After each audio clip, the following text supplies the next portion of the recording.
Merry Christmas and Happy New Year.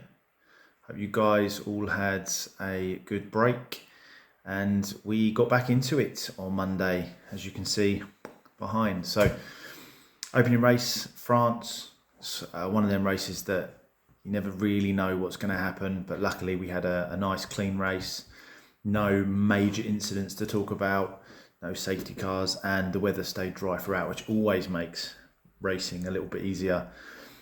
France is kind of known for being one of them tracks where you do get those interchangeable weathers, where picking the right tyre strategy in terms of turning to the inters or the wets or slicks, depending on the weather, can be crucial. But it stayed dry, so it meant that we all just went racing. So which was good to see, and there was plenty of battles on track throughout, which again is what we want on Mondays. Some news that some of you probably have seen. Bunnies will be stepping away from the Monday. He is too quick. This was a decision that myself and Smug made. I'd kind of put it onto Smug that I wanted Bunnies to come in on the Mondays due to not having the race on the Thursdays, which Smug agreed. But it was only if it was going to remain fair and competitive. And unfortunately, Bunnies, we all know he's rapid. He's brilliant. He's a great lad. We've known him for a little while in TSL, which was Simon's League, but unfortunately he is that bit too quick. And we've always said that there's a line, and if you go over that line, then unfortunately you can't race in it, because it's about being competitive throughout. We are looking to get the Thursdays back and running, so fingers crossed that happens sooner rather than later. So someone will be coming in and taking Bunny's position. Hopefully it's already been announced by the time this has come out. So we'll get that news out sooner rather than later. But going on to quali. So quali saw Bunnies take pole, but only took pole by 2 tenths, with Scorn just behind him, who returned this season. It's good to have Scorn back. Didn't have the best of races, which we'll get into, but yeah, P2 in qualification showed he's still got it. I mean, we all see his time trials. We all know that he's rapid, and his racecraft is always there. Maybe just a little bit rusty. France can be quite a tricky track with the low traction zones. So Simon took P3 in qualification, and he was under a tenth behind Scorn. So I think it ended up being, I think it was 500ths of a second he was behind Scorn. And then qualification, me fourth, and I think I was 100ths behind Simon. So really close between us all. Again, take Bunnies out of that equation. You've got Scorn, me, and Simon all literally within a tenth of each other. Then Miller was up there in P5 for qualification, which is, again, it shows why he stepped up, and he actually had his teammate just behind him, who we all know one lap pace is brilliant sloth. But unfortunately, I think, like me, got his tyre strategy wrong, and that's what saw him slip down the latter part of the grid. But yeah, qualification was really close, great battles. I think the new lad Roddy unfortunately had some connection issues, which happens. I mean, it happened to Smug on the last race of the season, so it does happen. So still got him to see what pace he's at, what he can do in quali. Still waiting on that.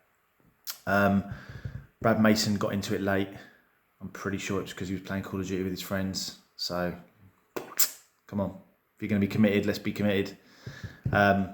And I think a surprise as well was our Nuke being up there in P11. So shows again he has got that 1 lap pace. I have had discussions with him, as he's my teammate, about what he needs to do in the race, and he knows now what he needs to do. So make sure that you're getting that right, because we need the points, mate. But yeah, quali went well. In the sectors, Bunnies took sector 1 and sector 2 as purple sectors, and then sector 3 was taken by Scorn as a purple sector. So the top 2 were the quickest in the sectors. We'll go to the tyre strategy next. So tyre strategy saw I mean, the majority of people went one stop, obviously. As long as you don't get damage or anything like that, you're always going to go for the one stop, really. There was a couple of people that went two stops. Again, I think that was because of damage incidents that led to that, wing changes, etc. But nothing major. There was no major incidents, but stuff like that can always happen. So the pit choice and tyre strategy that I went for, and so did 1, 2, 3, 4, 5, 6, 7, 8 other people, was either a medium to hard or hard to medium, thinking that that's just the generic sort of strategy to go for. That was a very, very bad decision. So medium to soft was the perfect tyre strategy, which several of you decided to go on, to be honest, and did really well with that call. I don't know what I was thinking, but I didn't think that the medium to soft would work. I thought the tyres would give away, but I do remember a little while ago, Colin, on previous game, saying that France, even though you get high tyre wear, you're at 60, 70%, your tyres don't really fall away. So I should have remembered that, Colin. I should have remembered that, but never mind. Remember for next race, won't I? So, yeah, so medium to soft was the optimum tyre strategy, which saw Bunnies, Syme, Mr. Pickle, Miller, Scorn all do this and all do it really well. Joker went hard to soft, which wasn't that far off, to be honest, either. So was another good strategy. And I managed to take P3 with a hard to medium. So I'm quite chuffed with that, because to be honest, some of the guys that were just behind me were on a better strategy, and I managed to stay ahead of them. So I'm happy with that. Would have been interesting to see what I could have done if I'd gone on the right tyre strategy, but that's part of racing, isn't it? The tyre strategy and getting those calls right are part of the racing side of it as well. It's not just about pace. So Smug ended up doing a two-stopper. So did Al Newt and the Sloth, and that was because of incidents that they had. So Scorn had a spin which collected Smug. He had to change his wing. Sloth had an incident early on. I'm not sure who that was with. I think it was with Saintsy maybe. And then so did Al Newt. He had a couple of issues early on that then led to him being on a two-stop. So again, the two-stop was only really down to incidents. The finish. So Bunnies won the race. He won it against Simon by 0.019 seconds. Now that is ridiculously close. There is a bit more to that. We won't go into that further, but there is a little bit more to that. However, 0.019, I think that's going to be our closest race ever.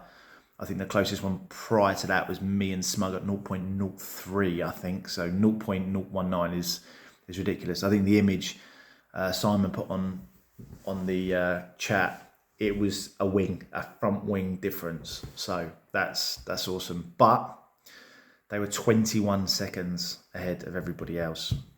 Now, we all know what France is like. France is one of them tracks where if you're behind someone getting their DRS, 2 cars will move faster than 1. This was quite evident, actually, when me and Mr. Pickle, who, again, had an amazing battle throughout, I did give him a little love tap. I do apologise, but I pulled aside, let him go, and then we made up for it. So, and he didn't lose any places as well, thank God. But it was just one of the moments where I was like, on the brakes, I'm not stopping. Boom, tapped him. And that's not going to be regular, Mr. Pickle. Promise you, it's not going to be regular. I'm not going to be the new Joker, all right? It ain't happening. But yeah, when me and Mr. Pickle were going, he was on the mediums, I was on the hards. I was happy just to stick behind him because he had the quicker tyre. Joker was behind me on the hards, so I was kind of doing the same strategy as him. And we were pulling away probably 5 tenths a lap, I would say. And that's just because we had the DRS. So being in that DRS train at France is massive, especially because they're quite powerful, the 2 DRS straights, especially that long one. So yeah, being behind someone and using their slipstream is a massive advantage here, especially not getting caught up in incidents and stuff. You can just go off and, like I say, 2 cars are quicker than 1. So Bunnies took the victory. Syme was P2 with an amazing performance to even stick it with Bunnies. Again, there was a little bit more to it, but even to stick with Bunnies was incredible. And to put a 20-second gap, mate, that hurt. That hurt. I took P3. and had an amazing battle with Joker and Mr. Pickle throughout most of the race. Not necessarily side-by-side battling, but just all about being there, trying to put them off. Had a side-by-side with Mr. Pickle going into the chicane, so that was awesome. Joker took P4, followed by Mr. Pickle taking P5, and then Miller was your P6 in the Pro. Brad Mason P7, and then Senna got up to P8 in the Drivers' Championship. So great performance from him. And then Scorn P9 and Smug P10. Unfortunately, I think Scorn would have been up there, and Smug definitely would have been up there. So I think Smug was quicker than me, and Scorn was definitely quicker than me. I was catching Scorn, to be fair, but Smug was definitely quicker than me, and was quicker than me before when we did France. So I think had Smug and Scorn not have had that coming together, I think the sort of top 3, top 4 would have probably been different. But against racing, get caught up in an incident, it's not always your fault. It's what happens, isn't it? So, so we'll move on to the pros, so where everyone finished in the pros. So the pro drivers went Bunnies P1, Simon P2, me P3, Joker P4, Mr. Pickle P5, Miller Vanilla P6, Brad Mason P7, Scorn P8, Smug P9, Matteo P10. Although we are probably going to look at putting Matteo down into a Pro-Am because he doesn't get regular racing on the game. He filled in for Colin because Colin was unable to make it, which was a real shame, but Colin was unable to race. Pro-Am, Senna took victory. Senna, Sloth, Levi, you three this is going to be an epic battle. It really is going to be an epic battle for the season. Levi couldn't race, so that was a killer, but so that meant there was one less driver in there. Would have been interesting to see what Levi would have been like here, because I think this is actually a strong track of his. So Senna took P1, Sloth took P2, and he took fastest lap. 50 Gent P3, so it's good to see 50 Gent back up there on the podiums. Skippy P4, who raced really well. Ninja P5, I mean, you've got to be happy with that. Ninja P5, that's not bad. P6 went to Sainsy, who got some time penalties, plus he's got some penalty points. You don't want to be racking them up because those time penalties are going to be coming thick and fast otherwise. Easy Life P7, Al Newt P8, and then Roddy the Kid P9. Now, Roddy the Kid didn't actually finish the race, but because of connection issues and because he persisted to try and get in, we've given him that final spot. Making your debut race is hard enough anyway, or debut for the full season, it's hard enough anyway. And then to have all those issues, that's annoying for him. But fingers crossed you get it sorted for next week. And then Levi would have been that P10. We didn't get anybody else in there to fill that. So that was that. And then Joker also took fastest lap as well for Pro, which I forgot to mention. So it was quite cool. P1, P2, P3, P4, fastest lap for P4. So that was quite a cool little lineup there. So currently the team standings look like this. McLaren, the team sitting P1 with 35 points. Behind them in second is the Mercedes of Joker and 50 Gen with 28 points. A single point behind them is Red Bull Racing, Sloth and Miller. On the same points is the Alfa Romeos of Smug and Senna. I reckon they're going to be a little bit of a dark horse team, especially if Senna can keep up.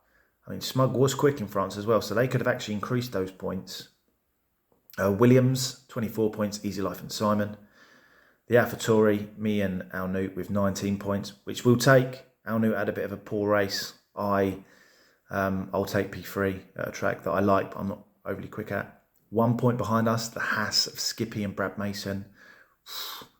And then Aston Martin picked up 9 points. That was because Matteo come in to take Colin's spot, and Matteo doesn't race regularly. Plus Saints got a lot of points, so that was always going to be a bit of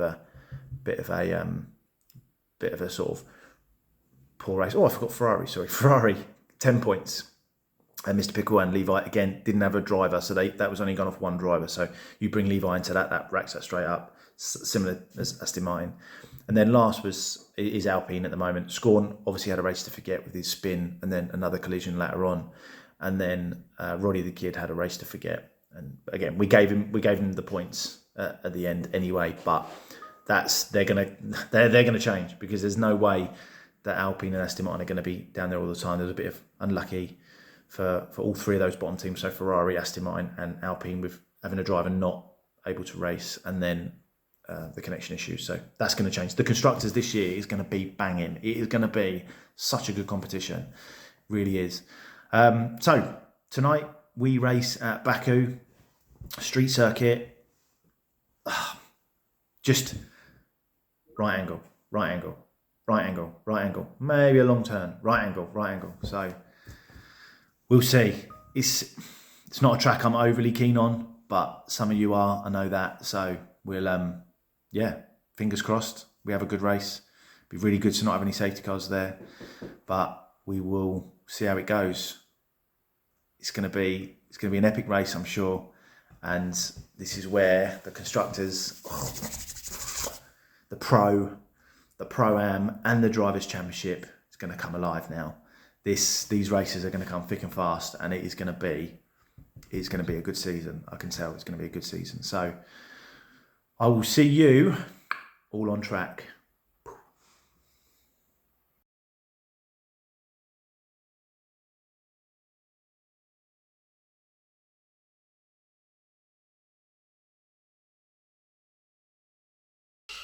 Good evening, and thank you, Swanton, for that recap on Monday's round 1 from France. Quite a battle up and down the grid, but certainly dominated by 2 drivers in particular.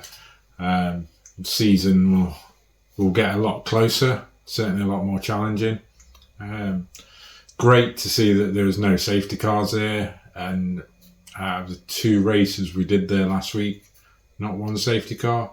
To be fair, France, if you go off the track, you've got about 4 miles before you hit a wall. So it's very unlikely to get a safety car. But now we turn our attention to round 2. Baku, Azerbaijan, a circuit that has been on the calendar quite a few years now, 4 or 5 years, if not more. Can't remember exactly when it came on the calendar. But in DRS, we've only been there once in season 3, and it was one of Blobby's first races with us. Certainly a challenging one when he was getting used to streaming for us. We saw 19 people jump on the grid that day. It's a circuit that is very, very brutal for drivers. It's got a reputation of being a modern Monaco, faster Monaco. It's got close walls. There's hardly any runoffs, just like Monaco. But the speeds you carry through these streets is unreal. Sector 1 covers just 5 corners in the 20 corner circuit. Going down to turn 1, 90 degree left. Turn 2, 90 degree left. Turn 3, 90 degree left. Turn 4, 90 degree right. Turn 5, 90 degree left into the chicane. So you get an impression of the heavy braking zones, the hard traction zones coming out of these. The circuit broken up into 3 sectors as normal. Like I said, Sector 1's only got 5 corners. Sector 2 has then got 10 corners as you go through the castle section, through the old part of the town, up the hill, down towards Sector 3, which again, Sector 3, allegedly it's got 4 or 5 corners in it. But once you get through that final 90 degree right-hander at the start of Sector 3, you're pretty much flat out all the way down the 1.4 kilometre straight down to turn 1. And that, we all know how influential that is for slipstream, for DRS, for getting those overtakes done. In racing in the past, we've seen 3-4 drivers slipstream each other down to that turn 1, trying to get the advantage. But ultimately, it's all down to, are you fearful enough? Can you brake later? Can you take that little bit closer to the wall through the castle to make a gap? because sector 2 is where you're going to get away from people to save you down that straight. 2 DRS zones, so one halfway down that straight, just after turn 20, which we all know there isn't a turn on that straight. You literally flat out, it's just round a turn, classed as a corner. That'll put you up to around 210, 211 kilometres an hour in qualifying, a bit lower in full fuel, but that is such a massive advantage if you can get up to those speeds and then hold it through the rest of the circuit. Then you've got turn 1, turn 2, and then you've got another quick DRS zone down to turn 3, where we see a lot of action, a lot of attempted overtakes, trying to get the inside, trying to get the outside. But it's also where we see a lot of incidents where just slightly misjudged it, whether that's clipping the inside wall like me last time out, after 20 odd laps, just going a bit too close to the wall, or whether it's just misjudging the outside, clipping the outside curb, going into the wall, going into the runoff, someone trying to squeeze down the inside a bit too much and you don't want to let them through. That's where the issues come. So 19 drivers on the grid last time, 7 DNFs, 7. It's the joint highest DNFs we have. Any guesses for what the other one is? So it might surprise you. It's Australia. Australia also has an average of 7 DNFs over the races we've done there. So it's a battle of attrition, battle of survival. Sometimes it's just good to, similar to Monaco, get to the end. Just stay out of trouble. We're going to have potentially a safety car here. We had 1 safety car last time out. I think 1 or 2 VSCs. That really does mix things up a lot because tyre strategies around Azerbaijan can be a bit mixed. Ideal strategy is medium to hard, depending on the heat and on the track. Soft tyres don't tend to go far. Tend to get about 6-7 decent laps out of them. Yeah, they're not going to blow up, they're not going to get a puncture, but the lap time and the confidence you can lose through some of these corners with worn tyres really does hurt your overall time. So I'm expecting most people to go medium to hard. Unless they've had a bad qualifying, they might try hard to medium or hard to soft, depending on safety cars. But really, I can see most of the grid on medium to hard to this race. And then if there's no safety cars, it's just a case of surviving. There'll be pockets of battles throughout the circuit. There will be mistakes. There will be wings getting thrown left, right and centre. But who's going to come out on top? Don't know. Anything can literally happen. I've seen races turn upside down in the last 5 laps here due to a late safety car or a late incident or just that tiredness, lack of concentration. The leader loses the wing. Leader DNFs. So it's not over until you cross that line and then you can actually breathe. Let's go for a lap then. Here we are. So down to turn 1. Flat out 211 miles an hour. Heavy braking, trying to clip that inside apex as good as possible and hold the speed. Then short blast down to turn 2. Again, braking heavy, down to 3rd gear, trying to keep some traction on the exit. Soon as you're back straight, you've got a DRS zone. So if you're within 1 second of that car ahead after lap 2, you're getting that extra boost down this straight onto turn 3.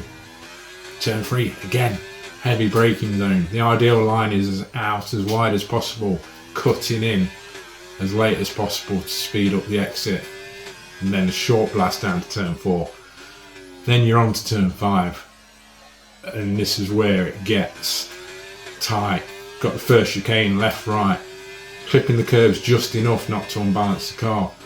Blast down to turn 7, which is possibly one of the most awkward corners in the entire track. You brake too late, you're going into the wall straight ahead. You brake too early, you lose too much time. You can use the curb, you can use runoff, but you're getting through there. And then you've got this left, right, left, right through the castle. And then this left-hander setting you up for the long run down to the end of sector 3. So you're going sweeping across the top of the hill. Difficult downhill braking, not clipping too much of that curb again, because that'll throw you into the wall on the outside. And then down to turn 17, or is it 16? So the final heavy braking zone of the circuit. Getting the exit right.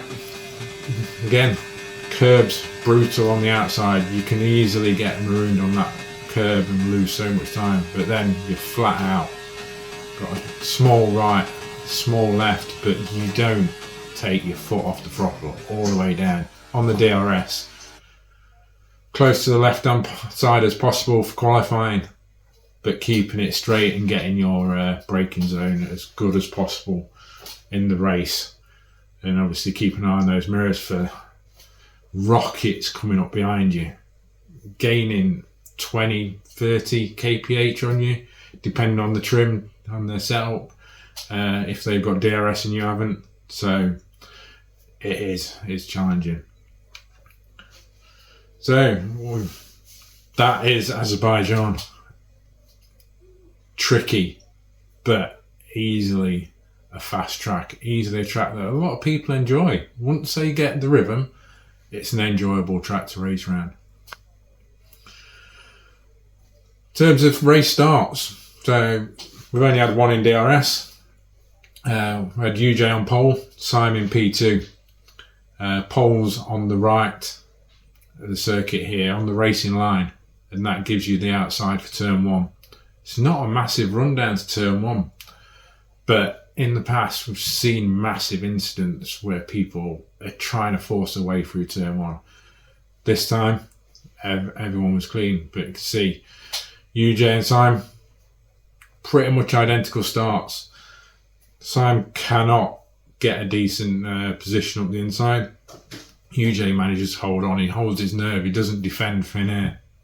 He knows he's had a good start, he knows he doesn't need to defend, and takes that line through turn 1 and holds on for the rest of the lap. Behind, you end up 3-4 cars wide. But I encourage you all tonight to just think about the long race. Think about how far you've got to go. Is it worth losing your wing at turn 1 to gain a position? No. Just hold back, brake a bit earlier, give each other space, and get through lap 1, and then think about your moves. There's not many overtaking opportunities through that circuit, like I said. Turn 1, obvious one. Turn 2, people like to try, but it's a very difficult and very short braking zone. Turn 3 is the only other one really where you're going to make a move and make it stick. Other than that, all the drivers need to be conscious that, hey, if they make a mistake, they're going to lose a wing. If the car ahead is potentially going to brake a bit earlier than you, so be a bit aware of that and anticipate it, because you don't know when you're on the circuit what their tyres are like, what their confidence is like. People take different lines through the circuit, different braking zones. Brake early, come out faster. Certainly it's one of the tracks where the advantage is in the traction zone rather than the braking zone.